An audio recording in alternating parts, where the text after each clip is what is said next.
My boyfriend has been weirdly obsessed with how perfect I am for his best friend, and I'm starting to think he's trying to push me into a relationship with him. As the title suggests, I, 24 female, believe that my boyfriend, 26 male, might be trying to push me towards dating his best friend. I've been dating my boyfriend, let's call him Michael, for about a year now. We've known each other for several years because we've always been in the same friend group since high school. His best friend, let's call him John, is also someone I've known for a long time since he's part of the same group. John had asked me out years ago, but I turned him down because he's always been somewhat of a cocky guy who could never see he was ever wrong. Many people find him charming, but I think smarmy is a better word. He seemed offended but brushed it off and even told people that I had asked him out, and he rejected me, which was fine because it didn't affect my life at all. After a few months, all was forgotten and we just pretended the other one didn't exist, and that's how it's been for years. Until Michael asked me out randomly and I decided to give it a shot. It turned out we had a lot of similar hobbies and really had a good time, so we started dating shortly after that. Now about 6 months ago, Michael started to act strange but in really subtle ways. I would talk about how much I loved animals and he would interject that John just loved animals. Which wouldn't be weird, but he did it with everything I talked about with even the slightest bit of enthusiasm. If I loved it, John loved it just as much. He told me how compatible me and John were and how he wished we meshed more. I eventually told Michael the first really didn't care what John liked because he was kind of pretentious and we never got along. He seemed really offended but quickly recovered, and by the next day everything was good again. About a week after that instance, Michael would talk up John randomly and with seemingly no reason. Hey, I talked to Brittany yesterday and man, John is apparently a god in bed, haha. Maybe I should ask the guy for tips? John is volunteering at that shelter we went to a couple weeks ago. What a guy. We should have John make us dinner, he's a great cook. It was every day to every other day I had to hear about John's greatness, and it was to the point I initially thought that Michael wanted to date John. Then 3 weeks ago, after we had some drinks, he asked me, if we ever broke up, would you date someone else in the group? I had no idea what to say because it was so random, but he quickly filled the void by saying, I think I would if I were you and John was single. Seriously? So 3 days ago I confronted him in the kitchen and told him that if he had anything he wanted to tell me I would listen to it no matter what, and that I would always be there for him. He seemed confused and told me he had no idea what I meant by that. So I brought up all the times he talked about John and how he would date him, and told him that if he really wanted to date John, the first understood and would support them. After all, they're best friends, so they obviously have a good connection. When I say he blew up, I cannot stress how angry he got. He used a dozen slurs for gay people and said he was disgusted I saw him like that and that he would never do something like that. We ended up getting in a huge fight over it because I certainly don't support his language or attitude toward LGBTQ folks, and that it was just a vibe I got from him and I didn't mean to mislabel him. We haven't really talked, but he's staying at his parents' house right now, and today John called me to tell me he doesn't support Michael's attitude toward me and invited me over to talk about it, even saying that Michael was 100% okay with it. Am I crazy? Am I making up some convoluted story in my head, or is this bizarre? Edit to add, so I called Michael when he got off work, and the first thing he asked me was if I went to vent to John. Naturally, I didn't because we're not close, and told him as much. He didn't have much to say to that, so I started on my questions that you guys suggested. Why are you pushing me toward John? Do you want to break up? Etc. He got once again defensive and said he refused to talk about it over the phone and suggested we meet at John's place to talk it out. I asked why John had to be included at all since it is really between the two of us, and he basically told me that it's really between the three of us. I refused meeting at John's for obvious reasons and told him if it had to be the three of us we could meet at a restaurant. He seemed fine with that, and we scheduled meeting at a bar and grill that's pretty close to all of us. I showed up early and got us a table that had some privacy, and not long after John walks through the door, he sat down immediately and started chatting about how we were both so timely and that he liked when women showed up early because it showed they had good time management skills. 25 minutes after Michael was supposed to show up, he texts me and says he had car problems and couldn't make it but to get to know John since I was already there. I'm just beyond livid at this point. John keeps trying to buy me drinks and even tries to schedule another time to hang out.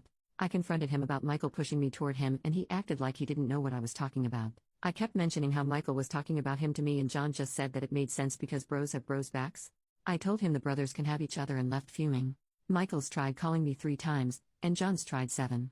I want to cut them both off and say good riddance, but to do that would be leaving the friend group as well, and I don't really have that many friends to begin with, and it makes me so mad that I even have to make this decision. Anyway, that's the update. Sorry if it doesn't resolve anything, it makes me angry too. Update: I went to Michael's house pretty early this morning since I have work today and really needed this resolved.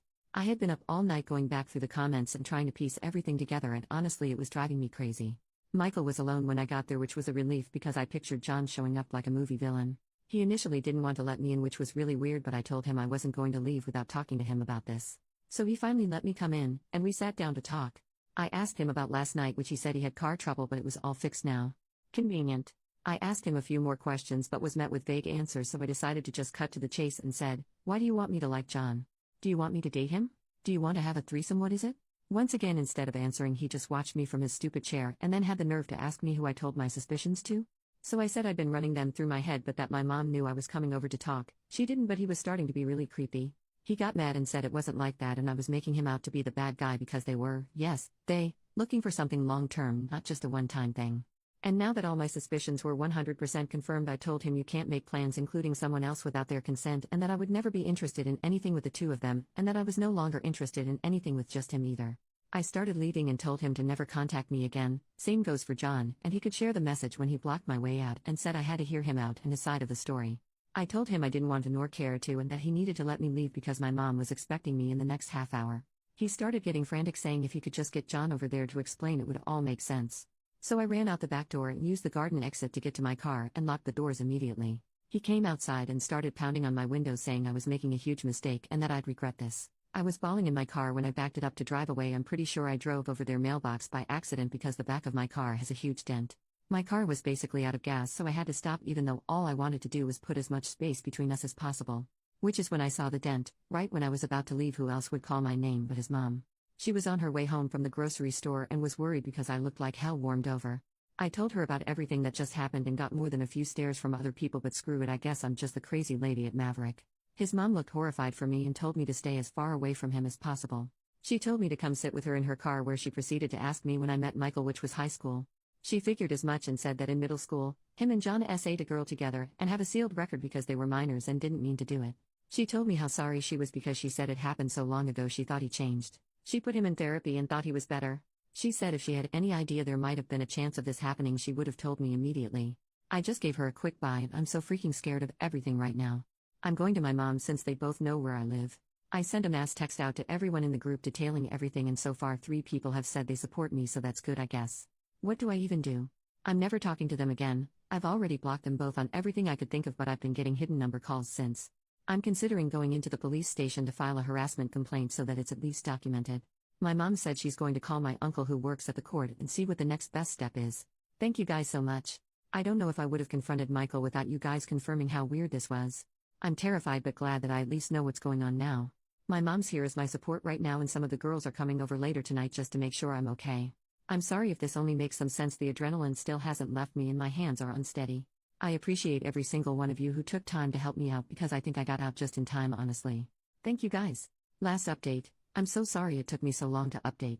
Life has been crazy, and between everything and the state shutting down again, I've been a mess. I went and talked to the police about getting a restraining order, but the officer I talked to said it fell into domestic violence and had me file a DVOP, domestic violence orders of protection, and we have an unset court date to take it before a judge. I'm nervous as heck about it, but at least something is going to happen. With Michael anyway, because I didn't have a relationship with John and he never technically harassed me, so there's not much I could do with him. I'm still getting a ton of blocked calls, but I'm in the process of changing my numbers, so that should resolve itself soon enough. I'm back in my apartment, though we've added some new safety features, cameras and new locks, and currently it's a waiting game. I have to see Michael in court at some point to tell my story, and John's gone missing in action.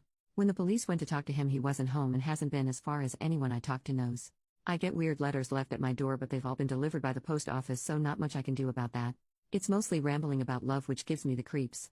I've stopped opening them at this point and keep them in the drawer for when I go to court. I have an interview for a new job, so wish me luck. My boss has let Michael in twice since I've been back and I don't feel safe there anymore. My friends are split 80-20 now. Minority thankfully is with Michael and John, but now I know who I can't trust.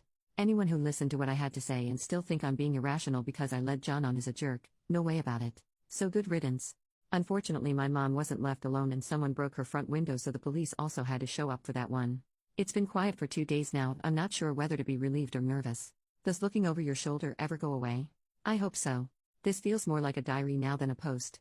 I'm okay though, and my life is getting there, so once again thanks to everyone who helped or messaged me. OP leaves a small update in the comments 4 months later. Michael's tried to see me a few times, but every time he attempts to is just another thing I can write down for my court case. He technically isn't allowed near me or my place of work while we wait, but he's tried because he can't take no for an answer.